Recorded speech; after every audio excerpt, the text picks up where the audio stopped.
বিদ্যা সপ্তপন্থায়।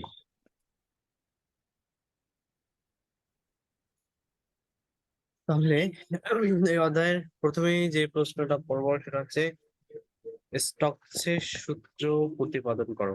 স্টকসের সূত্র প্রতিপাদন করো, এটা ভিন্নভাবে থাকতে পারে। এই সূত্রটা এভাবে থাকতে পারে যে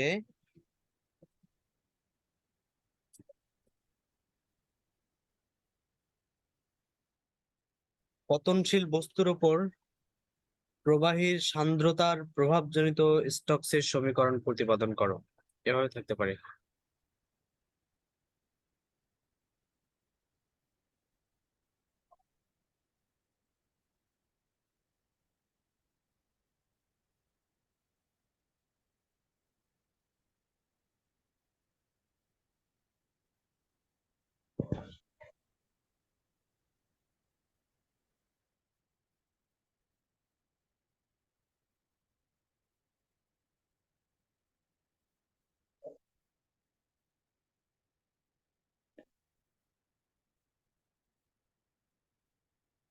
হ্যাঁ।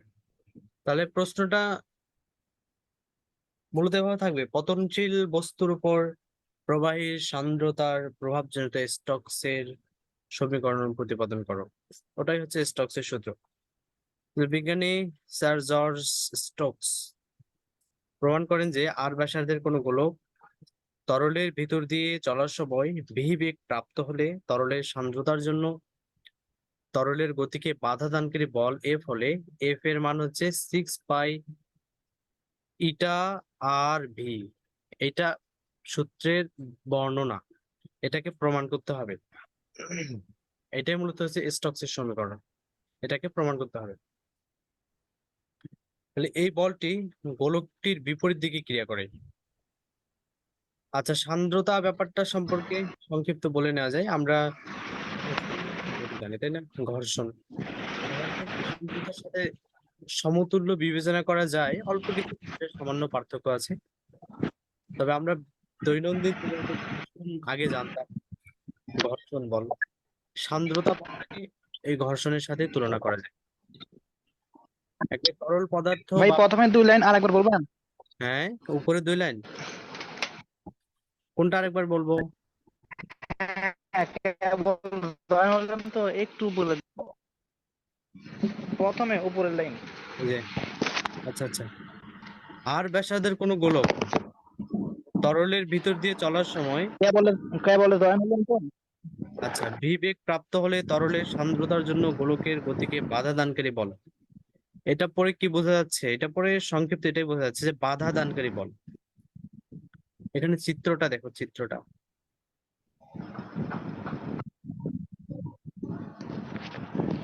এই যে এখানে একটা চিত্র আছে। এই যে এটা একটা গোলক, এইটা, এগুলো সব তরল, এগুলো সব তরল। তরলের ভিতর দিয়েই গোলকটা পড়তেছে। এটা পড়ার ক্ষেত্রে তরলটা তাকে একটা বাধা প্রদান করবে, এটাই হচ্ছে সান্দ্র বল। আমরা কি ঘর্ষণ বল সম্পর্কে জানছি না? ঘর্ষণ বল একটা তল আরেকটা তলের উপর দিয়ে চলার চেষ্টা করলে, একটা তল যদি আরেকটা তলের উপর দিয়ে চলার চেষ্টা করে, তাদের স্পর্শ তলে একটা বাধার, গতির বিপরীত দিকে একটা বাধা তৈরি হয়, একটা বল তৈরি হয়, সেটা হচ্ছে ঘর্ষণ বল। তাহলে তরল পদার্থ বা বায়বীয় পদার্থের মধ্যে যদি কোনো কিছু চলতে চায়, তাহলে সেটা চলতে এক প্রকার বাধা প্রদান করবে। এই বাধাটাই হচ্ছে সান্দ্র বল, বাধাই হচ্ছে সান্দ্রতা। উপরে যে সংজ্ঞাটা সেটা পরে কিন্তু এটাই বোঝা যাচ্ছে। এই যে তাহলে ভাই সান্দ্র বল সবসময় সান্দ্র বল গতির সবসময় বিপরীতে তরল কাজ এবং করে। বায়বীয় পদার্থের মধ্যে হবে। আরেকটু জোরে বলতে হবে, শুনতেই পাচ্ছি না।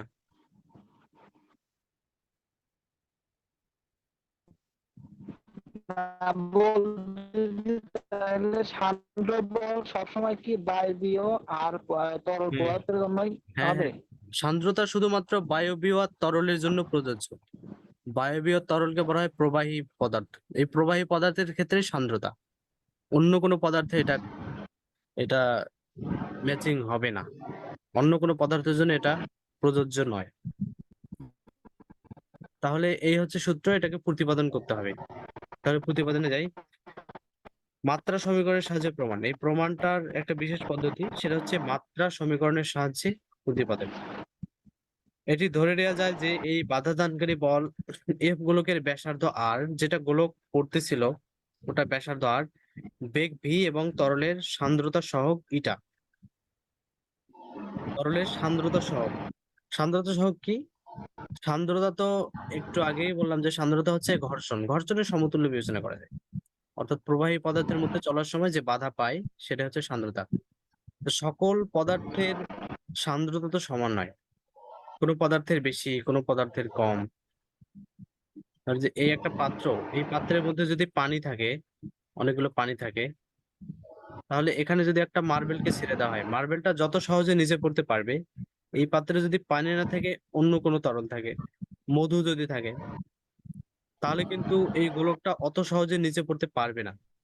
কারণ মধুর ঘন বেশি, এটা ঘনত্ব দিয়েও বোঝা যায়। ঘনত্ব বেশি, পানির ঘনত্ব কম। এই জন্য মার্বেলটা পানির ক্ষেত্রে খুব সহজে নিচে পড়বে, কিন্তু এখানে যদি মধু থাকে খুব সহজে নিচে পড়তে পারবে না।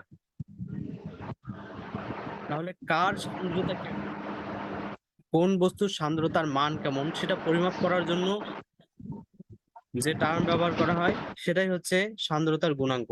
এই যে সান্দ্রতার সহগ, এটাকে ইটা দিয়ে প্রকাশ করা হয়। যার ঘনত্ব বেশি, ঘর্ষণের মান বেশি, তার ইটার মানও বেশি। যার জন্য ইটার মান কম, বুঝতে হবে তার ঘনত্ব কম। সেটার মধ্য দিয়ে কোনো বস্তু চলার সময়, সেই বস্তু, সেই প্রবাহের মধ্য দিয়ে কোনো বস্তু চলার সময় বাধা কম পাবে। তাহলে সান্দ্রতার সহগ হচ্ছে এটাই, যে কোন প্রবাহী তার সান্দ্রতার মান কেমন, সেটা নির্দেশক রাশি, সেটাই হচ্ছে ইটা। তাহলে বাধাদানকারী বল যেটা, সেটা কার উপর নির্ভরশীল? গোলকের ব্যাসার্ধের উপর নির্ভরশীল, গোলকের বেগের উপর নির্ভরশীল, আর সান্দ্রতা সহগ ইটার উপর নির্ভরশীল। আমরা এদের মধ্যে সম্পর্ক নিচের সমীকরণ দিয়ে লিখতে পারি। এদের মধ্যে যে সম্পর্ক, সেটা নিচের মধ্যে লিখতে পারি। এই যে এই দানকারী বলের মানটা যে আর এর উপর ডিপেন্ড করে, ভি এর উপর ডিপেন্ড করে, ইটার উপর ডিপেন্ড করে, এই ব্যাপারটা কিন্তু এক্সপেরিমেন্টের মাধ্যমে আসছে। এই এক্সপেরিমেন্টাল ফলাফলটাই এখানে কিন্তু প্রয়োগ করা হচ্ছে, তাই না? এই যে বাধা প্রদানকারী বল, এটা কার উপর ডিপেন্ড? ইটা, সান্দ্রতার গুণাঙ্ক, ব্যাসার্ধ, আর ওয়াই হচ্ছে, এটা ভি, ভি হচ্ছে বেগ। এই ব্যাপারটা কিন্তু এক্সপেরিমেন্ট থেকে আসে, এটা জেনে রাখতে হবে। তাহলে এখানে কে হচ্ছে মাত্রাবিহীন ধ্রুবক, তাদের সবার উপরে একটা করে মাত্রা দেওয়া আছে, এক্স ওয়াই জেড। যেহেতু এই যে যে আমরা যেভাবে এটা প্রমাণ করব মাত্রা সমীকরণের সাহায্যে। মাত্রা কি? মাত্রা তো উপরে সূচক, তাই না? সূচক বা পাওয়ার, এটাই তো মাত্রা। তাহলে এই জন্য উপরের পাওয়ার গুলো কত আমরা জানি না, ইটার পাওয়ার কত, তারপরে হচ্ছে ব্যাসার্ধের পাওয়ার কত, জেড এর পাওয়ার কত, ভি এর পাওয়ার কত, এগুলো জানি না। এই জন্য এক্স ওয়াই জেড চলক ধরে নেওয়া হলো, এক্স ওয়াই জেড চলক হিসেবে ধরে নেওয়া হলো। এক্স এর মান বিভিন্ন হতে পারে, এর মান বিভিন্ন হতে পারে, জেড এর মান বিভিন্ন হতে পারে। আর এফ এর মান যে এই সবের উপর নির্ভর করবে, এটা এক্সপেরিমেন্ট থেকে, গবেষণা থেকে আসছে, পরীক্ষণ থেকে আসছে। আর কে হচ্ছে মাত্রাবিহীন একটা ধ্রুবক, কে হচ্ছে কনস্ট্যান্ট, কে কিন্তু এখানে কোনো নির্ভরশীল রাশি না। কে হচ্ছে মাত্রাবিহীন ধ্রুবক। এখানে এক্স ওয়াই জেড এর মান আমাদেরকে বের করতে হবে। এক্স ওয়াই জেড, এই যে উপরে এখানে এক্স আছে, এখানে ওয়াই আছে, এখানে জেড আছে, এদের মান বের করতে হবে। আচ্ছা, এই লাইনটা এই প্রশ্নের অংশ নয়, এটা কেটে দিতে হবে, এই লাইনটা। তাহলে এখন বলো যে এই পর্যন্ত কারো কোনো বিষয় বোঝার কি বাকি আছে, সমস্যা আছে?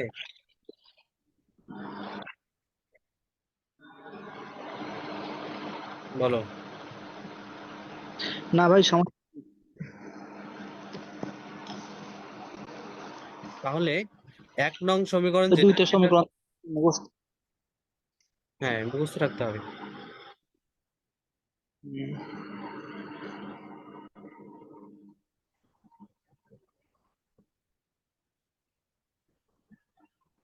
আচ্ছা, তাহলে এখন এই যে এইটা একটা সমীকরণ, তাই না? এটাকে 1 নং সমীকরণ ধরে নেওয়া হয়েছে। এটার এফ এর জায়গায়, এফ হচ্ছে বল, বলের জায়গায় বলের মাত্রা বসানো হবে। তাহলে 1 নং সমীকরণে উভয় পক্ষের মাত্রা সমান হতে হবে। এটা যেহেতু সমীকরণ ইকুয়াল ইকুয়াল, এইটা এই পার্শ্ব সমান এই পার্শ্ব, তাদের মাত্রা সমীকরণগুলো সমান হতে হবে, এটা সমীকরণের শর্ত থেকে বোঝা যাচ্ছে। তাহলে এটাকে, এই যে এফ মাত্রা প্রকাশ করা হয় থার্ড ব্র্যাকেট দিয়ে, এই সমীকরণটাকে শুধুমাত্র থার্ড ব্র্যাকেটের মধ্যে নেওয়া হলো। এই যে এফটাকে থার্ড ব্র্যাকেটের মধ্যে নেওয়া হয়েছে, তার মানে তার মাত্রা আমাদের এখন কাজে লাগাইতে হবে। তারপরে এখানে ইটা এর মাত্রা নেওয়া হয়েছে, আর ইটা এর পাওয়ার কত ছিল? এক্স। ইটার পাওয়ার এক্স, আর এর হচ্ছে আর এর পাওয়ার ওয়াই। এখানে এটা, এগুলো থার্ড ব্র্যাকেট, এটা থার্ড ব্র্যাকেট, এখানে একটা থার্ড ব্র্যাকেট আছে। ঠিক আছে, এগুলো কিন্তু দুইটা থার্ড ব্র্যাকেট একখানে হয়ে স্ক্রিনে এক মনে হচ্ছে, কিন্তু এগুলো কিন্তু সব থার্ড ব্র্যাকেট। এটা একটা থার্ড ব্র্যাকেট, এদিকে একটা, আবার এখানে একটা আছে, এখানে একটা, এখানে একটা থার্ড ব্র্যাকেট, এখানে একটা, এইভাবে আছে জিনিসটা। তাহলে এখন এফ এর জায়গায়, যেটা বলের মাত্রা সমীকরণ তো আমাদের আগে থেকে মুখস্থ আছে, ছোটবেলা থেকে মুখস্থ করছে। তাহলে এফ এর জায়গায় এফ এর মাত্রা সমীকরণটা বসানো হলো, এম এল টি ইনভার্স 2। তারপর হচ্ছে কে তো হচ্ছে মাত্রাবিহীন, কে তার মতো রাখা হয়েছে। ইটা এর মাত্রা মুখস্থ রাখতে হবে, এটা হচ্ছে সান্দ্রতাঙ্ক। ইটা এর মাত্রা হচ্ছে M L inverse 1 T inverse 1। Eta এর মাত্রাটা আমরা সচরাচর এটা পরিচিত না, এটা একটু মুখস্থ রাখতে হবে। মাত্রা কিভাবে বের করতে হয় এটা আমরা জানি। ইটা এর মানের মধ্যে যে রাশিগুলো আছে, মৌলিক রাশি, সেগুলোর সূচক বসাই দিলে মাত্রা হয়ে যায়। তাহলে ইটা এর মাত্রা হচ্ছে M L inverse 1 T inverse 1। আর যেটা ব্যাসার্ধ, ব্যাসার্ধ মূলত একটা দূরত্বই, তাই না? ব্যাসার্ধ হচ্ছে একটা দূরত্বই, দূরত্বের মাত্রা কি? এল, লেংথ। তাহলে এই যে আর এর মাত্রা হচ্ছে এল, এগুলো আমরা আগে থেকে জানি, ক্লাস 9-এ মুখস্থ করছি। আর ভি, হচ্ছে বেগ, বেগের মাত্রা এল টি ইনভার্স 1। এটার উপরে জেড ছিল, তাই উপরে জেড। তাহলে বেগের মাত্রা হচ্ছে এল টি ইনভার্স 1। আর বা দূরত্বের মাত্রা হচ্ছে লেংথ এল। আর ইটার মাত্রা হচ্ছে M L inverse 1 T inverse 1। আর এফ এর মাত্রা হচ্ছে এম এল টি ইনভার্স 2। ভাই, ওই- ওইখানে ইনভার্স ওয়ান আবার বলতে হবে? ইনভার্স 1 মানে অবশ্যই বলতে হবে, কারণ ইনভার্স 1 এর বিশেষ একটা এখানে বিশেষত্ব আছে। ইনভার্স মানেই তো মাইনাস, আর মাইনাস মানে ওয়ান ও, থাকবেই তো। ইনভার্স বললে আবার আর মাইনাস বলা দরকার নেই, যে কোনো উচ্চারণ একটা বলতে করবো। হবে। ইনভার্স বললে মাইনাস বলতে হবে না, আর যদি মাইনাস থ্রি বললে থাকে, ইনভার্স লাগবে না। যদি থ্রি থাকে তাহলে কি হয় বলবো? ইনভার্স মাইনাস ইনভার্স থ্রি, হ্যাঁ, ইনভার্স 3 টি বলতে হবে। Inverse three. ইনভার্স আর মাইনাস সমার্থবোধক শব্দ, একসাথে দুইটা বলার দরকার নেই। হয় মাইনাস বলতে হবে, না হলে ইনভার্স বলতে হবে। তাহলে 3 থাকলে ওটা বলতে আচ্ছা, হবে যে -3 বলা যাবে, ইনভার্স 3ও বলা যাবে। তারপর এই যে এখানকার মাত্রা সমীকরণগুলো আলাদা আলাদা করছে। আচ্ছা, এইটা কিভাবে আসছে? এটা এক লাইন জাম্প করছে তো, নিচের সমত একটা নোট নিয়ে আছে, নিচের নোটে যায় এটা কিভাবে আসছে। একদম নিচে, এই যে এখানে এই সমীকরণটা ছিল, বইয়ে কিন্তু এই পর্যন্ত দেয়া আছে। এখন এই যে সবার উপরে যে পাওয়ার এক্স আছে, এখানে যে মাত্রাগুলো আছে, সবাইকে এই এক্সটা ভাগ ভাগ করে দেওয়া হয়েছে, সবার মাথার উপরে দেওয়া হয়েছে। এখানে কি এম আছে, এম, এই এমটা, এই এক্সটাকে এম এর উপর একবার দেওয়া হয়েছে। এক কথায় এখানে তো ব্র্যাকেট দিয়ে সবার উপরে আছে। এখন একটা একটা করে নিয়ে একটা একটা করে মাত্রা দেওয়া হবে। তাহলে এম এর উপরে এখানে কিন্তু কোনো কিছু নাই, মানে 1 আছে। আর এর উপর এক্স আছে, তাহলে এই এক্সটা এম এর উপর চলে গেল, তাহলে এইটা থাকে। আর এখানে আছে এল ইনভার্স 1, এল, তাহলে এর পাওয়ার আছে এক্স। পাওয়ারে সবসময় গুণ হয়, পাওয়ারে গুণ হয়। তাহলে এই এক্স যদি -1 এর সাথে গুণ যায়, এল এর উপর পাওয়ার হবে -x। আর এখানে আছে টি ইনভার্স 1, এক্স যদি 1 এর সাথে গুণ হয় তাহলে হবে -x, টি এর মাথায় -x। আর এখানে এল এর পাওয়ার ওয়াই, এল এর পাওয়ার ওয়াই আছে। আর এখানে ব্র্যাকেট দিয়ে একখানে করা আছে, সেটাকে আলাদা আলাদা করতে হবে। তাহলে এল এর পাওয়ার হচ্ছে জেড, এই যে এল এর পাওয়ার এখানে জেড, টি এর পাওয়ার হচ্ছে -1, আর জেড আর -1 গুণ করলে -z হয়। তো এখানে মাত্রাগুলো ব্র্যাকেট দিয়ে একবারে দেওয়া ছিল, এই জায়গাগুলোতে সবগুলো এখানে ভেঙে ভেঙে সবার মাথায় আলাদা আলাদা করে পাওয়ার লেখা হলো। এই লাইন থেকে এই লাইন কিভাবে আসছে বুঝতে সমস্যা আছে কারো?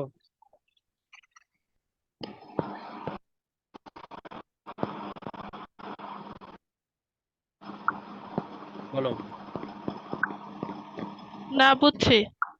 তারপর এখানে যারা বেজ একই রকম, সব বেজ গুলাকে কমন নিয়ে একখানে করা আর কি। এখানে এম শুধু একটাই আছে, আর কোথাও এম নাই, শুধুমাত্র এম আছে।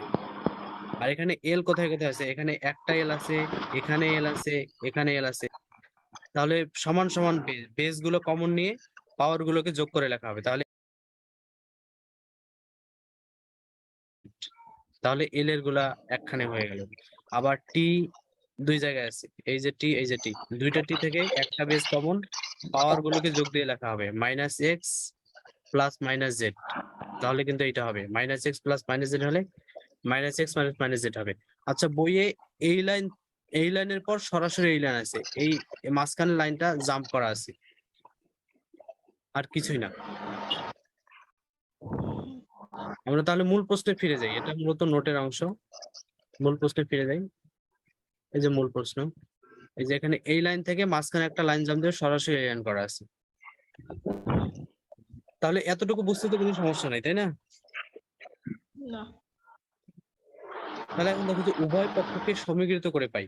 সমীকৃত মানে হচ্ছে উভয় পক্ষে যে যার সমান সেগুলোকে সমীকরণ আকারে প্রকাশ করা। সহগ, অনেক সময় সহগ সমীকৃত করা হয়, কখনো পাওয়ার সমীকৃত করা হয়। এটা করার সিস্টেম হচ্ছে যে এখানে এম, এইদিকে এম, এম এর পাওয়ার কত, এখানে এম এর পাওয়ার হচ্ছে 1, আর এইদিকে এম এর পাওয়ার কত, এক্স। তাহলে এই এম এর পাওয়ার ইকুয়াল এই দিকের এম এর পাওয়ার, অর্থাৎ ডান পক্ষের এম এর যে পাওয়ার আছে সেই পাওয়ার ইকুয়াল ডান পাশের এম এর পাওয়ার লেখা যায়। এইভাবে লেখাকে সমীকৃত করা বলা হয়। সমীকৃত অনেকভাবে হতে পারে, কখনো সহগ সমীকৃত হয়, কখনো পাওয়ার সমীকৃত হয়। এখানে পাওয়ার সমীকৃত হচ্ছে, অর্থাৎ এখানে এম এর পাওয়ার এক্স, এখানে এম এর পাওয়ার 1, কারণ এখান থেকে এক্স ইকুয়াল 1 লেখা যাবে। আবার এখন এল এর পাওয়ার সমীকৃত করা হোক, এখানে এল এর পাওয়ার হচ্ছে 1, এখানে এল এর পাওয়ার হচ্ছে X plus Z minus X. তাহলে X plus Z minus X equal 1 লেখা যাবে, কারণ এল এর পাওয়ার এখানে 1, এখানে এল এর পাওয়ার এটা। তাহলে এম এর পাওয়ার ইকুয়াল এম এর পাওয়ার, এল এর পাওয়ার ইকুয়াল এল এর পাওয়ার, টি এর পাওয়ার ইকুয়াল টি এর পাওয়ার। টি এর পাওয়ার কত, এখানে -2, এখানে টি এর পাওয়ার হচ্ছে -6 -2, এখানে তাই আছে, কিন্তু এইটা হচ্ছে টি এর পাওয়ার, বাম পক্ষে -2 আর ডান পক্ষে হচ্ছে -6 - z। টি এর পাওয়ার দুইটা সমান সমান দিয়ে লেখা হলো পাওয়ার সমীকৃত পদ্ধতিতে 1 = x। তাহলে এই যে এই সমীকরণগুলো থেকে এই সমীকরণগুলো আসছে পাওয়ার সমীকৃত করার মাধ্যমে। এইখানে পর্যন্ত কারো কোনো বুঝতে সমস্যা আছে কোথাও? না। সমস্যা নাই। সহজ জিনিস। তাহলে এখানে এক্স এর মান কিন্তু বের হয়ে গেছে, এখানে এক্স এর মান বের হয়ে গেছে। এই এই সমীকরণটা খেয়াল করো, যেটা এই 4 নম্বর সমীকরণ, 4 নম্বর সমীকরণে খেয়াল করো। এখানে যদি এক্স এর মান বসানো যায়, এক্স এর মান তো 1 নম্বরে বের হয়েছে, এক্স ইকুয়াল 1। এখানে যদি 1 বসানো হয় তাহলে কিন্তু জেড এর মান বের হবে, কারণ বাকি দুইজন কনস্ট্যান্ট। এক্স এর মান 1 বসাইলে জেড এর মান বের হবে। আবার এখানে যদি জেড, এক্স এর মান তো আগে বের হয়েছে, এখানে যদি জেড এর মান বসানো হয় তাহলে কিন্তু ওয়াই এর মান বের হবে। তাহলে এখান থেকে x = 1 পাওয়া যাবে, y = 1 পাওয়া যাবে, z = 1 পাওয়া যাবে। এগুলো আমাদের ছোটবেলার সমীকরণের সমাধান।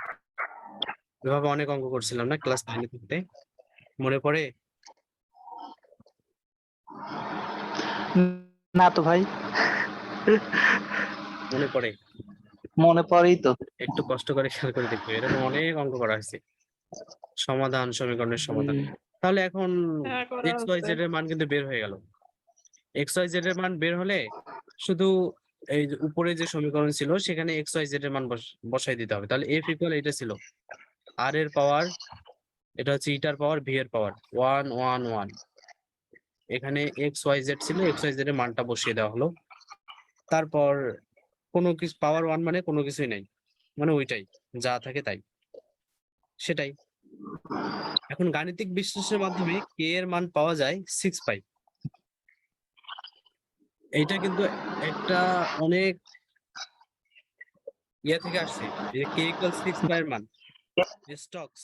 এটা এটা উনি বেশ কয়েকটা সমীকরণ সমাধান করে k এর মান বের করে নিয়ে আসছে 6 পাই। তাহলে কে এর মান শুধু এখানে কে এর জায়গায় 6 পাই বসাইলে যে সমীকরণটা পাওয়া গেছে সেটাই হচ্ছে স্টোকসের সূত্র প্রতিপাদক। এই কে এর মান 6 পাই কিভাবে আসছে, এটা বইয়ের কোথাও দেওয়া কে হয় এর মান কে এর মান কোথায় দেওয়া কে আছে এর মান কি ধ্রুবক হ্যাঁ হয় কি সমান? এটা সবসময় সমান থাকবে, কে একটা কনস্ট্যান্টের মান সমীকরণ থেকে আরো কিছু এই যে উপাত্ত ইয়া থেকে এক্সপেরিমেন্ট থেকে 6 পাই বের করা হয়েছে। তো এটা আলাদা করে বের করে এখানে নিয়ে আসা আমাদের বইয়েও করে নাই, আবার এটা লাগবেও না, এটা সরাসরি কে এর মানটা জানা মুখস্থ মান হিসেবে কে এর জায়গায় 6 পাই বসিয়ে দিতে হবে। 6 পাই বসিয়ে দিলে এই যে এটা আমার পাওয়া দরকার গেল নাই ভাই, 6 পাই আর সমান লিখলে এটা ভি, সেটাই হচ্ছে স্টোকসের সূত্র, এটাই হচ্ছে সেই স্টোকসের সূত্র। সূত্রটা অনেক সহজ। হ্যাঁ, অনেক সহজ, অনেক সহজ। তাহলে কি পরের প্রশ্নে যাব? জান ভাই। পরের প্রশ্ন হচ্ছে প্রান্ত বেগের রাশিমালা। এই যে এটা পরের প্রশ্ন, প্রান্তিক বেগ, এখানে প্রশ্নটা একটু বুঝে নিতে হবে। প্রান্ত বেগের রাশিমালা প্রতিপাদন করো। একটা বিষয় খেয়াল রাখতে হবে যে ব্যতিক্রম সাজেশন যাদের আছে ওরা কিন্তু সাজেশনে উল্টা পাল্টা করছে দেখলাম। প্রান্ত বেগের সমীকরণে হ্যাঁ ভাই, অনেক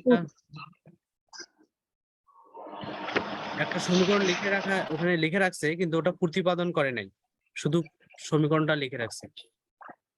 আবার যেটা স্টোকসের সূত্র সেখানে আবার প্রান্ত বেগের সমীকরণটা দিয়ে রাখছে, উল্টা পাল্টা করছে।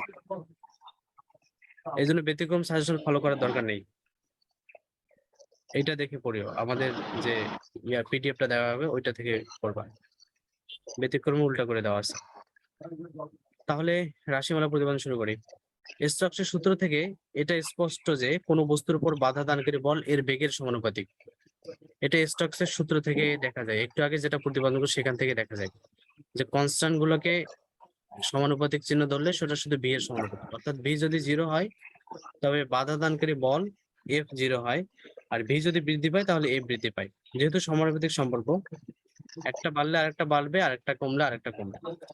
এ থেকে বলা যায় যে কোনো শান্ত প্রবাহের মধ্য দিয়ে কোনো গোলক অভিকর্ষের প্রভাবে পতিত হয় তাহলে আদিতে অভিকর্ষ ত্বরণের জন্য এর বেগ ভি বৃদ্ধি পেতে থাকে, কিন্তু যুগপৎ ভাবে এর উপর বাধা দানকারী বল এফ বৃদ্ধি পায়, ফলে এক পর্যায়ে বস্তুটির নিট ত্বরণ শূন্য হয়ে যায়।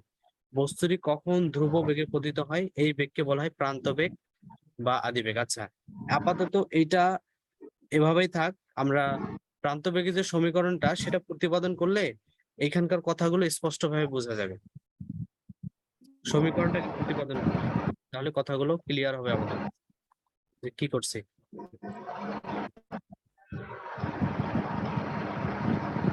তাহলে এই দেখো এখানে কি বলছে,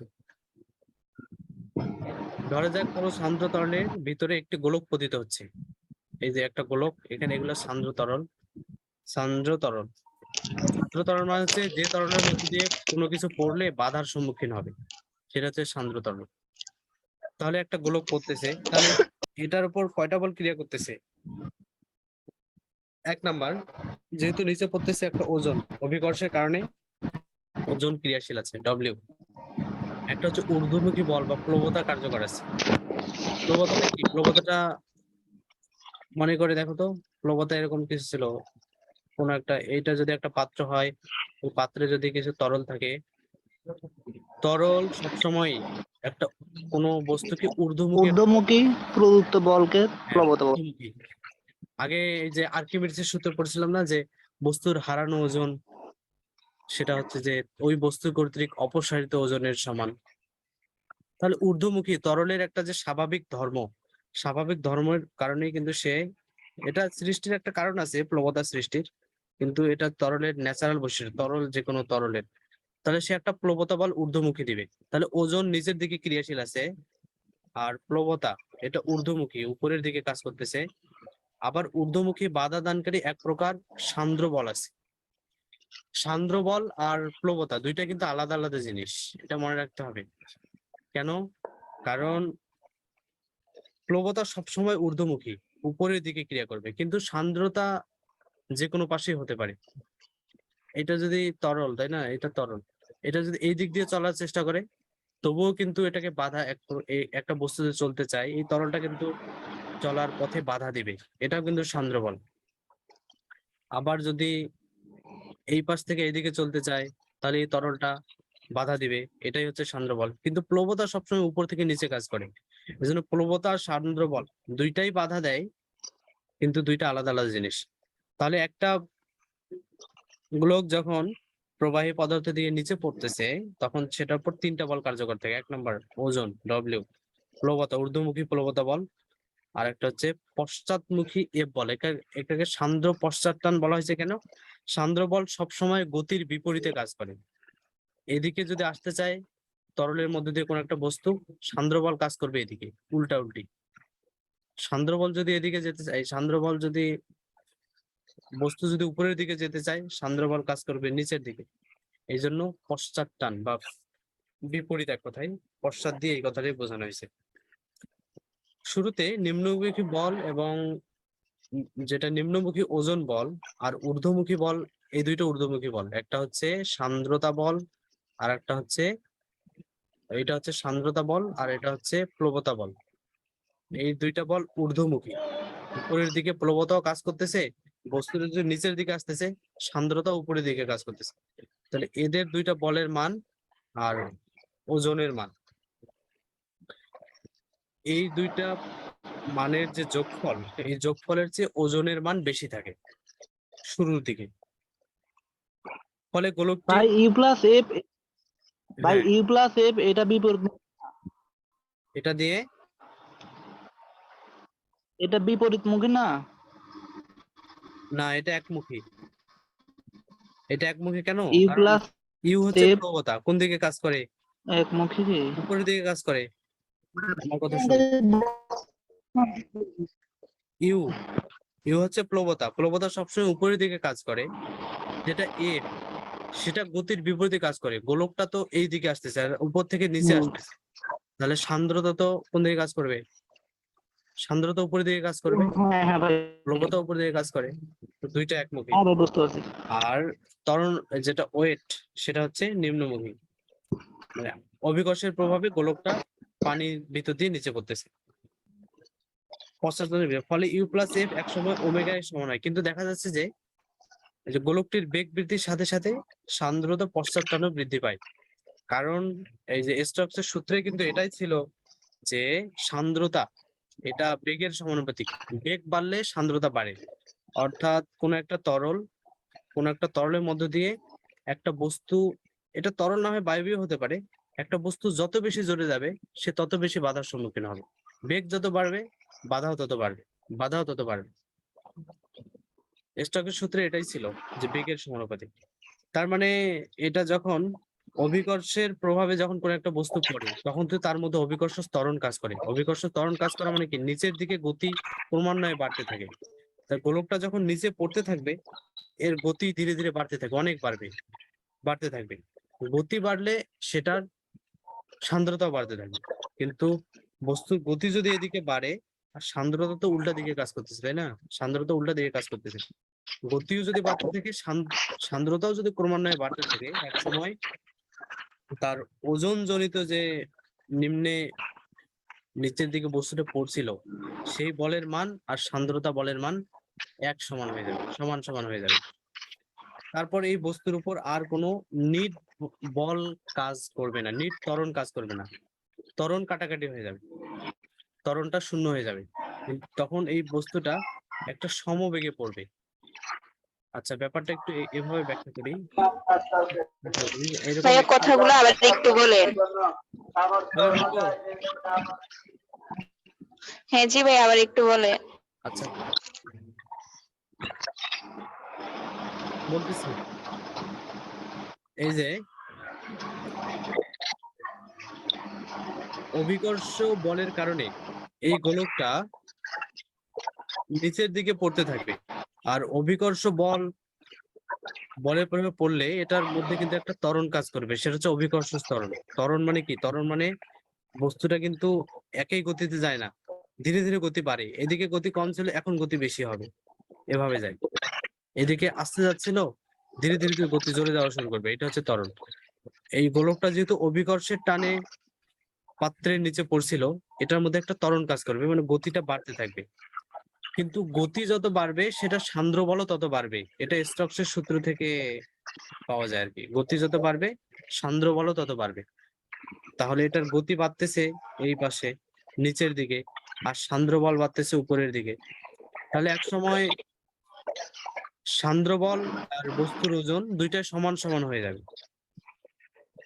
দিক বিপরীত হওয়ার কারণে সেটার ত্বরণ, যেটা গতি বৃদ্ধি পাচ্ছিল সেই বলের মান, আর যেটা হচ্ছে সান্দ্রতা আর তার নিচে পতন হওয়ার জন্য যে অভিকর্ষ বল, দুইটার মান সমান হয়ে যাবে।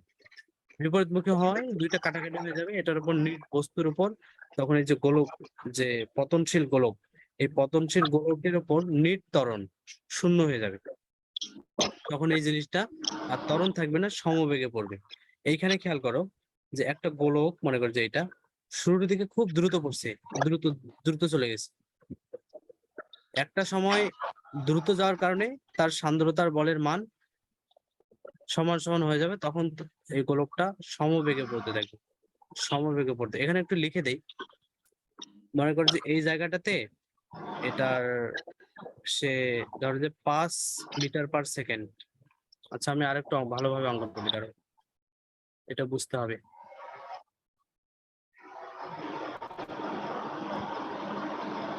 এই মনে করো যে এই হচ্ছে একটা পাত্র, এখানে একটা গোলক আছে। এই গোলকটা শুরুতে ধরে নাও যে 5 মিটার পার সেকেন্ড স্কয়ার ত্বরণে নিচে পড়তেছিল। আর সে সময় সান্দ্র বল ইউ প্লাস এফ এর যে মান ছিল, সেই বলের মান ধরে নাও যে 5 না, এটা 3, এটা বলা হচ্ছে 3 নিউটন। তো এটার বেগ যত নিচের দিকে পড়তে থাকবে তত সান্দ্র বলের মান বাড়তে থাকবে। কিন্তু এটা এটা এভাবে হবে না, দাঁড়াও দাঁড়াও দাঁড়াও দাঁড়াও, আবার আবার এগেইন ট্রাই। এই যে একটা পাত্র, এই পাত্রের মধ্যে একটা গোলক আছে। এই গোলকটা 9.8 মিটার পার সেকেন্ড স্কয়ার বেগে অভিকর্ষের কারণে নিচের দিকে পড়ছিল। ধরে নাও যে তখন এটার উপর সান্দ্রতা বল কাজ করতেছিল কত, 5 নিউটন। সান্দ্রতা বল মূলত পয়েস দিয়ে প্রকাশ করা হয়, সেটা একক হচ্ছে পয়েস। সেটা যখন এই গোলকটা যখন যত বেশি নিচের দিকে আসতে থাকবে, সেটার 9.8 যেটা অভিকর্ষ বল, সেটা মানের তো কোনো পরিবর্তন হবে না, এটা তো কনস্ট্যান্ট মান। আর যত গতি বাড়বে, এই 5 বাড়তে বাড়তে কোনো এক সময় কিন্তু 9.8 হয়ে যাবে, 9.8 হয়ে যাবে। কারণ গতি যেহেতু নিচের দিকে বাড়ছে, গতি বাড়ার সাথে সাথে সেটা সান্দ্র ইউ প্লাস এফ এর যে বল, সেটা যে মান, সেটাও বাড়তে থাকবে। তাহলে যখন 9.8, এই বলটা 9.8 হয়ে যাবে, তখন কিন্তু এই বস্তুটার উপর আর কোনো নিট ত্বরণ কাজ করবে না, কারণ গতিটা বিপরীত, এদের দিকটা বিপরীতমুখী। অভিকর্ষ বল ছিল নিচের দিকে আর প্লবতা ছিল উপরের দিকে, ইউ প্লাস এফ ছিল উপরের দিকে, তাহলে কাটাকাটি হয়ে যাবে। তখন কিন্তু গোলকটা যখন ধরে নাও যে এই অবস্থায়, তখন এটার উপর কোনো নিট ত্বরণ কাজ করবে না, তখন ত্বরণটা সমবেগে পতিত হবে। আগে ত্বরণ নিয়ে আসতেছিল, খুব আস্তে আস্তে আসতেছিল, জোরে এসছে, সান্দ্রতার বলের মানটা ওজনের সমান হয়ে যাওয়ার পর এই বস্তুটা তখন সমবেগে পড়তে থাকবে। এই বিষয়টাকে বুঝতে পারছো?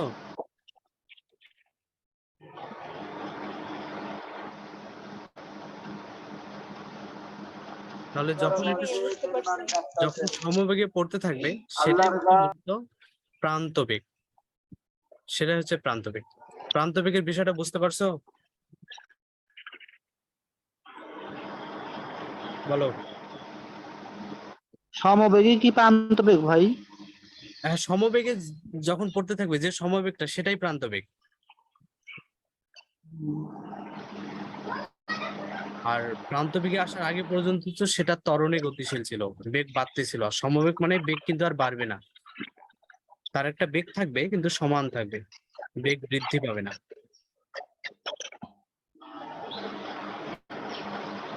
তাহলে এখন বলো দেখি প্রান্ত বেগের বিষয়টা বুঝছে কিনা। আচ্ছা, আমরা এখানে আসি, প্রতিপাদনটা শেষ করি। এখানে rho F R rho S যথাক্রমে প্রবাহী ও গোলকের ঘনত্ব। প্রবাহী মানে যে তরল, যে তরলের মধ্যে দিয়ে পড়তেছিল গোলকটা, সেটা ঘনত্ব হচ্ছে রো এফ। আর রো এস হচ্ছে কোনটা, যেটা গোলকের ঘনত্ব, যে গোলকটা পড়তেছিল। তাহলে ডব্লিউ ইকুয়াল কত হবে, যেটা হচ্ছে যে গোলকের ভাই ঘনত্ব। এফ আর এস আর এস আচ্ছা, এই এস দিয়ে বোঝায় যে এই যে স্ফিয়ার বা গোলক, রো অফ স্ফিয়ার, স্ফিয়ার মানে হচ্ছে গোলক। আর রো অফ এফ দিয়ে বলা হচ্ছে রো ঘনত্ব অফ ফ্লুইড সম্মত, ফ্লুইড, ফ্লুইড মানে হচ্ছে প্রবাহী। এটা হচ্ছে প্রবাহীর রো অফ ফ্লুইড, প্রবাহীর ঘনত্ব। আর এটা হচ্ছে রো অফ স্ফিয়ার অর্থাৎ গোলকের ঘনত্ব। এটা এফ আর এস দিয়ে এটা বোঝায়। এটা হচ্ছে ফ্লুইড প্রবাহী, এটা হচ্ছে এস তে স্ফিয়ার বা গোলক। তাহলে গোলকের ঘনত্ব এটা ধরে নেওয়া হইলো, ধরি যে এসব। তাহলে যেটা হচ্ছে যে ওজন কতটুকু হবে এই পতনশীলের ক্ষেত্রে, ওজন কতটুকু হবে, এফ এর মান, গোলকের mg, তাই না? ওজন সবসময় mg হয়, m ইন্টু জি। এইটা কিন্তু m এর মান, রো ইকুয়াল mv থেকে m এর মান বের করলে এইটা হচ্ছে ভি, গোলকের আয়তন 4/3πr³। সেটার সাথে যদি ঘনত্বের গুণ দেওয়া হয় তাহলে কিন্তু m পাওয়া যায়। এই পুরো টার্মটাই কিন্তু m এর মান, এটা হচ্ছে জি এর মান। ডব্লিউ ইকুয়াল mg অনুসারে এটা হলো। তাহলে নিচের দিকে যে যাচ্ছিল সেটার ওজন হচ্ছে এটা, ডব্লিউ ইকুয়াল mg। আবার যেটা প্লবতা বল ইউ ঊর্ধ্বমুখী, সেটা তো যে ওজনের বিপরীতে ক্রিয়া করে আর ওজনের সমান। অর্থাৎ ওজন নিচের দিকে ক্রিয়া করে ঠিক যে পরিমাণ, প্লবতা ঠিক একই পরিমাণ ঊর্ধ্বমুখী কাজ করে, ঊর্ধ্বমুখী হয়ে কাজ করে। তাহলে এখানে দেখো এই মানটা আর এই মানটা সমান, শুধু রো এর মানটা আলাদা। এখানে হচ্ছে রো অফ ফ্লুইড, এটা কিন্তু প্লবতা। তাহলে এটা হচ্ছে Q এর মান আর C এর মান। এখন প্রবাহের সান্দ্রতাঙ্ক যদি ইটা যদি হয়, তাহলে এফ এর মান এটা আগের জানা মান, স্টোকসের সূত্র থেকে এই মানটা প্রতিপাদন একটু আগেই করা হলো। এটা এফ এর কিন্তু জানা মান, এফ ইকুয়াল 6πr ইটা ভি। তাহলে এই যে সমীকরণটা ছিল F plus U equal W, উপরে কিন্তু ছিল, এখানে এফ এর জায়গায় এফ এর মান, ইউ এর জায়গায় ইউ এর মান, ডব্লিউ এর জায়গায় ডব্লিউ এর মান বসানো হবে। তাহলে এখানে এফ এর মান বসানো হয়েছে, এটা হচ্ছে ইউ এর মান, এটা হচ্ছে ডব্লিউ এর মান। তারপর দেখো যে এইটাকে পক্ষান্তর করে এখানে নিয়ে আসা হয়েছে, এইখানে। তারপর দেখো এইটা কমন যায়, 2/3πr³ 4/3πr³ কমন যায়। আর শুধু এই যে এইটা যেহেতু এই পাশে গিয়ে মাইনাস হয়ে গেছে, এই যে এইটা হচ্ছে সেটা, এইটা করে শুধু কমন নেওয়া হয়েছে। তারপর এখান থেকে ভি এর মান যদি বের করা হয়, আমাদের ভি এর মানে কিন্তু দরকার। তাহলে এই 6πটা নিচে চলে যাবে, তাহলে 3 আর 6 গুণ হয়ে 18 হয়ে যাবে। 18 আর 4 কাটাকাটি করলে 2/9 থাকে। আর এই যে পাই আর পাই কাটাকাটি চলে যাবে। আর এখানে একটা আর পক্ষান্তর হয়ে গেলে নিচে একটা আর আসবে, উপরে আর কিউব ছিল, এর আর কিউবটা একটা আর কাটাকাটি হয়ে স্কোয়ার হয়ে গেছে। তারপর rho S minus rho F, এটা তো আগে থেকেই ছিল। তো এই সমীকরণটা হচ্ছে সান্দ্রতার গুণাঙ্ক নির্ণয়ের রাশিমালা। এখন পুরো প্রশ্ন কোথাও কোনো সমস্যা আছে কিনা, শুধু সেই পয়েন্টটা নিয়ে আলোচনা করি, যার যেখানে সমস্যা।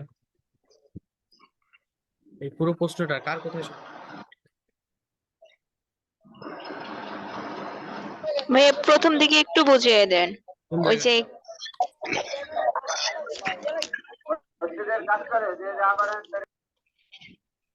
যে এইটা এইটা কেন বলো, এই যে বাংলা কথাগুলা। জি ভাই, এখান থেকে একটু বুঝিয়ে দেন। স্টোকসের সূত্র থেকে এটাই প্রমাণিত হয় যে কোনো বস্তুর উপর বাধা দানকারী বল এর বেগের সমানুপাতিক। এটা উপরের সূত্র থেকে আসছে আর কি, বেগের সমানুপাতিক। বেগ যদি 0 হয় তাহলে বাধা দানকারী বলের মান এফ ও 0 হবে, যেহেতু সমানুপাতিক সম্পর্ক এফ আর ভি। ভি যদি 0 হয় অর্থাৎ বেগ নাই, কোনো একটা বস্তুর বেগে নেই, তাহলে তার উপর কোনো বাধা দানকারী বল ক্রিয়াশীল থাকবে না, এফ এর মান 0 হবে। আর যদি ভি, যে গোলকটা তরলের মধ্য দিয়ে নিচে পড়তেছিল সেটার বেগ যদি বৃদ্ধি পায় তাহলে সেটার যে বাধা দানকারী বল এফও বৃদ্ধি পাবে। এ থেকে বলা যায় যে কোনো সান্দ্র প্রবাহের মধ্য দিয়ে যদি কোনো গোলক অভিকর্ষণ প্রবাহে পতিত হয়, কোনো একটা প্রবাহের মধ্য দিয়ে একটা গোলক নিচের দিকে পড়তেছে যদি পতিত হয়, তাহলে শুরুতে অভিকর্ষ বলের জন্য এর বেগ বৃদ্ধি পাবে। অভিকর্ষ যেটা বল, অভিকর্ষ ত্বরণ, এটা তো ত্বরণ তাই না? ত্বরণ মানে কি? বেগ বৃদ্ধি পাবে, তাহলে বেগ বৃদ্ধি পাবে। কিন্তু বেগ বাড়ার সাথে সাথে সেটার বাধা দানকারী বলের মানও বৃদ্ধি পায়। যুগপৎ ভাবে এর উপর বাধা দানকারী বলের মান এফ বৃদ্ধি পায়। এক পর্যায়ে বস্তুটির মানে কি ভাই? শূন্য হয়, কারণ যেটা অভিকর্ষ ত্বরণ সেটা তো সবসময় 9.8 আছে, এটা তো কখনো বাড়বে না। আর নিচের যেটা বাধা দানকারী বল সেটা ধীরে ধীরে বাড়তে বাড়তে 9.8 এর সমান হয়ে যায়। দুইটাই 9.8 যখন হয় তখন, যেহেতু এদের দিক আলাদা আলাদা, তখন আর যুগপৎ মানে কি? যুগপৎ মানে একসাথে সম্মিলিত ভাবে ও পারবে। ওই যে ইউ প্লাস এফ তাই না? ইউ প্লাস এফ এর মান এটা তো একসাথেই এখানে ভাই ওই শব্দটা না লিখে যদি একসাথে লিখি হবে না? অবশ্যই হবে, সম্মিলিত ভাবে লেখা যাবে, সম্মিলিত ভাবে একসাথে লেখা যাবে। ফলে এক পর্যায়ে বস্তুটির ত্বরণ শূন্য হয়, অর্থাৎ ত্বরণ শূন্য হয়, বল কিন্তু শূন্য হয় না, ত্বরণ শূন্য হয়। তখন বস্তুটি ধ্রুব বেগে পতিত হয়, অর্থাৎ সমবেগে পতিত হয়। এই বেগকেই বলা হয় প্রান্ত বেগ বা অন্তবেগ।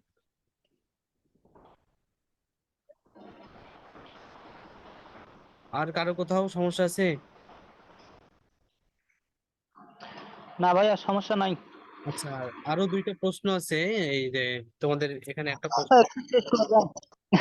এগুলো সম্পর্কে মৌলিক কিছু কথা বলে দেই, ওগুলা বাংলা পড়া তোমরা পড়ে নেবা, আমি শুধু বুঝাই দিচ্ছি যে কিভাবে হয়। একটা প্রশ্ন আছে এরকম যে ধারারেখ প্রবাহ, সমরেখ প্রবাহ আর অসমরেখ প্রবাহ ব্যাখ্যা করো, এরকম কিছু একটা ব্যাপার স্যাপার আছে। হচ্ছে ধারা ও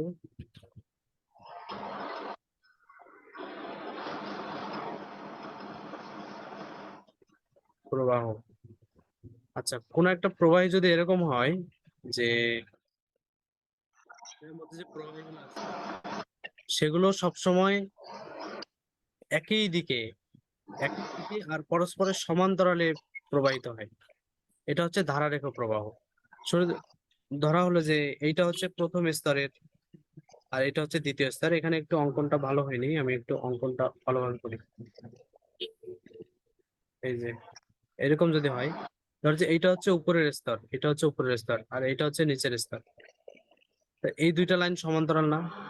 সমান দূরত্বে আছে, সমান দূরত্বে আছে, সমান দূরত্বে আছে। তাহলে এ ধরনের প্রবাহ হচ্ছে ধারারেখ প্রবাহ। আর একটা হচ্ছে অসমরেখ প্রবাহ। প্রবাহটা যদি এরকম হয় যে কোনটা কোন দিকে যাচ্ছে কোনো ঠিক নাই, এক কথায় ঘুরপাক খাচ্ছে, ঘূর্ণি ঘূর্ণি যেরকম স্রোত হয় সেরকম, সেটা হচ্ছে অসমরেখ প্রবাহ। আর একটা হচ্ছে সমরেখ প্রবাহ। সমরেখ প্রবাহ হচ্ছে এরকম যে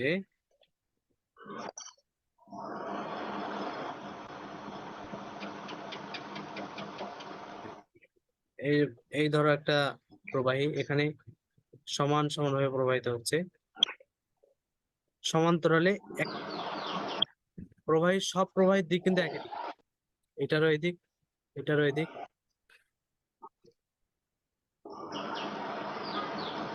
প্রবাহের দিক একই। ভাই এটাকে ধরে রাখার প্রবাহ তো বলা যায়। এটা ধারারেখ প্রবাহ বলতেছি, এটা হচ্ছে ধারারেখ প্রবাহ।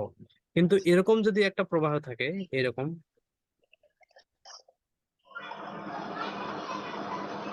এখানে একটা গোলক আছে, এই গোলকটা উপর থেকে নিচে পড়তেছে, এর সাইডের যে পানিগুলা সেগুলা কিন্তু এইভাবে বেঁকে যাবে একটু, তাই না? তার পরের স্তরটা এইভাবে বাঁকবে, এইভাবে বেঁকে যাবে। আবার এখানকার স্তরটা এইভাবে বাঁকবে, এইখানকার স্তরটা এইভাবে বেঁকে যাবে। এটাও কিন্তু ধারারেখ প্রবাহ, এই প্রবাহটাও ধারারেখ প্রবাহ। কারণ এই যে এই লাইনগুলো পরস্পর সমান্তরাল, এদের মধ্যে যে দূরত্ব, এখানে যে দূরত্ব, এখানেও সে একই দূরত্ব, এখানে একই দূরত্ব, এখানে একই দূরত্ব, এখানে একই দূরত্ব। এই প্রবাহটা কিন্তু ধারারেখ প্রবাহ, কিন্তু এটা সমরেখ প্রবাহ নয়। সমরেখ প্রবাহ সেটাই যেটা দিকগুলো একই দিক থাকে, একই দিক থাকে। সেটা হচ্ছে সমরেখ প্রবাহ, কিন্তু এখানে যদিও এটা ধারারেখ প্রবাহ কিন্তু এটা সমরেখ নয়। কারণ খেয়াল করো যে এইখানকার অণুর যে দিক সেটা তো এইদিকে, আবার এটা নিচের যেটা দিক, এই নিচের অংশের যেটা দিক সেটা কিন্তু একটু কোণাগুণি বাঁকা, একই দিক কিন্তু না। যদি সব অণুর বা তরলের দিক একই হয় সেটা হচ্ছে ধারারেখ প্রবাহ। আর ধারারেখ প্রবাহের আরেকটা বিশেষ প্রকার হচ্ছে সমরেখ প্রবাহ। এক্ষেত্রে সমরেখ প্রবাহের ক্ষেত্রে এইটা হচ্ছে একটা ধারারেখ প্রবাহ, আবার সমরেখ প্রবাহ। এইটা যেটা সেটা হচ্ছে ধারারেখ প্রবাহ কিন্তু সমরেখ নয়, দুইটার মধ্যে পার্থক্য আছে। আবার বলতেছি, এই যে প্রবাহ, এটা ধারারেখ প্রবাহ প্লাস সমরেখ প্রবাহ দুইটাই, কিন্তু এই চিত্রে যেটা আছে সেটা ধারারেখ, তারা অবশ্যই পরস্পরের সমান্তরাল, কিন্তু এটা সমরেখ নয়। কারণ এখানকার দিক একরকম, আবার যেটা উপর দিয়ে যাচ্ছে সেটার দিক একটু এই দিকে কোণাগুণি। তাহলে এই তিন প্রকার, এই ধারারেখর দুইটা প্রকার, আর একটা হচ্ছে যে বিক্ষিপ্ত ভাবে যেটা হয়, এই তিনটা প্রকার। তাই ধারারেখ প্রবাহ, সমরেখ প্রবাহ আর অসমরেখ প্রবাহ, এই তিনটা বিষয় এটা বই থেকে, গাইড থেকে বাংলা লেখাগুলো পড়ে নেবে আর কি, তাহলে হয়ে যাবে। আচ্ছা, আরেকটা প্রশ্ন বলি, সেটা হচ্ছে সান্দ্রতা কি? কই ভাই এরকম ধরনের হ্যাঁ, সাজেশনে এরকম ধরনের কোনো প্রশ্নই নাই। আছে আছে, আমি সাজেশন থেকেই তো বলতেছি, কো- সাজেশন দেখে আসছি আমি। হুম। ধারারেখ প্রবাহ, সমরেখ প্রবাহ, অসমরেখ প্রবাহ কাকে বলে? 7 অধ্যায়ের 1 নম্বর প্রশ্ন সাজেশনে। আপডেট করছে কিনা জানি না, আমার সাজেশনটা 1 খ বছর। বিভাগ 1 নম্বর প্রশ্ন, অগ্রগামী হ্যাঁ তরঙ্গ ও স্থির তরঙ্গের সংজ্ঞা দাও। হ্যাঁ, ক বিভাগ 1 নম্বর হচ্ছে যে আর তার কম্পনের সূত্রগুলো বিবৃতি করো, মানে নাই ওইটা। এটা 8 অধ্যায়ে চলে গেছে, তার আগের অধ্যায় আসো। যেটা তরঙ্গ এটা তো পরের চ্যাপ্টার, আমরা তো প্রবাহী গতিবিদ্যা করতেছি, ও, তাই তো তাই তো। তার আগের অধ্যায়।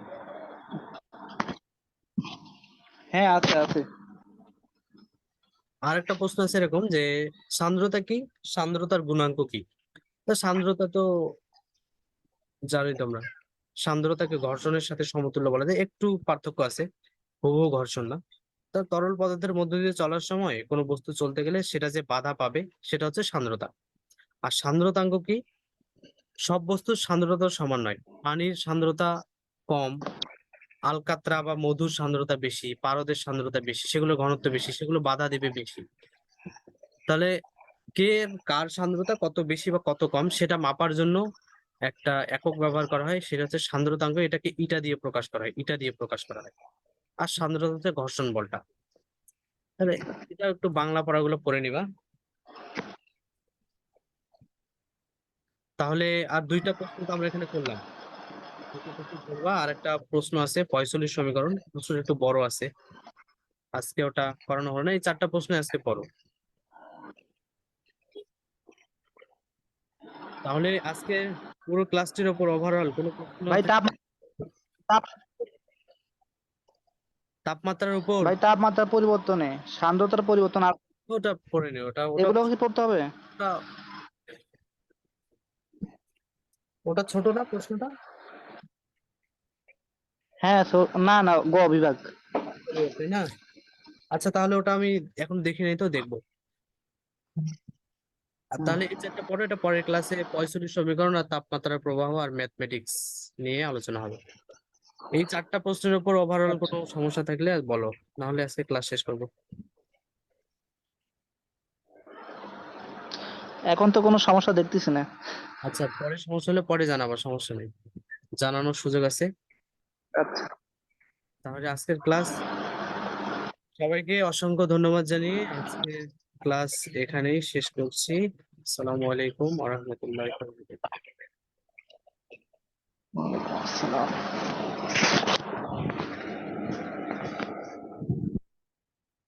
আমি কাটলাম।